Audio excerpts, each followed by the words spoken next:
Well, howdy there, Internet people. It's Belle again. So today, we're going to talk about some developments in Oklahoma concerning the Trump-endorsed Bibles and some changes and challenges. First, a quick recap. The state superintendent of schools out in Oklahoma, a guy named Ryan Walters, has been pushing to include Bibles in the schools. That's a move that has been met with a lot of pushback from some of the state's largest school districts. Many districts are simply saying they won't comply. So, there's the starting point. Local school officials are saying Walters doesn't have the authority to mandate the Bible the way he is saying he will. The superintendent of Bixby Public Schools said, quote, "There's no punishments or threats or anything else. He continues to say that we will do it when the law clearly says that he does not have the authority to make us do that." Then, the state put out the requirements for the Bibles.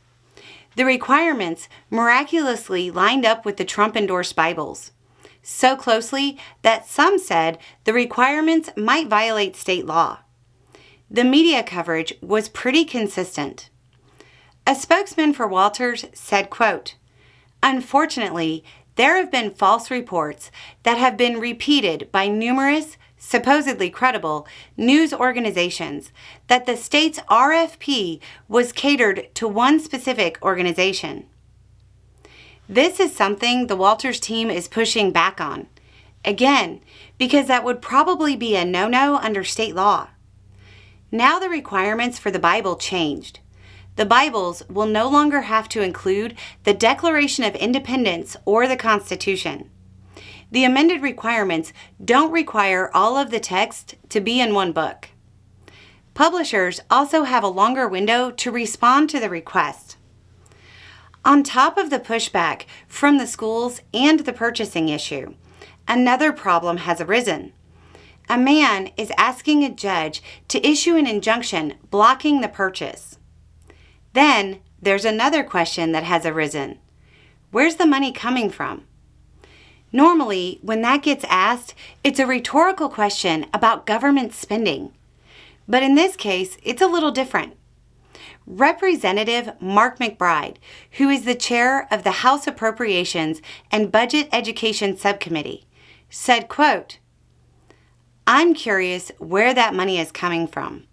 It was not in any appropriation or even mentioned in any budget request." At this point, with the list of complications that seems to be ever growing, it's starting to seem very unlikely that Walters' plan to put the Bible in schools is going to happen. The developments we just went over here are, of course, before the immense legal battles that are certain to play out.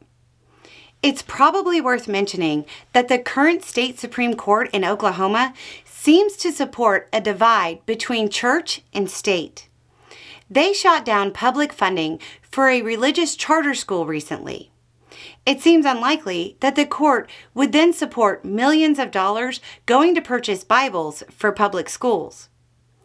As an aside, Oklahoma's Charter School Board is reportedly trying to get the U.S. Supreme Court to hear that case and overturn the Oklahoma Supreme Court's decision.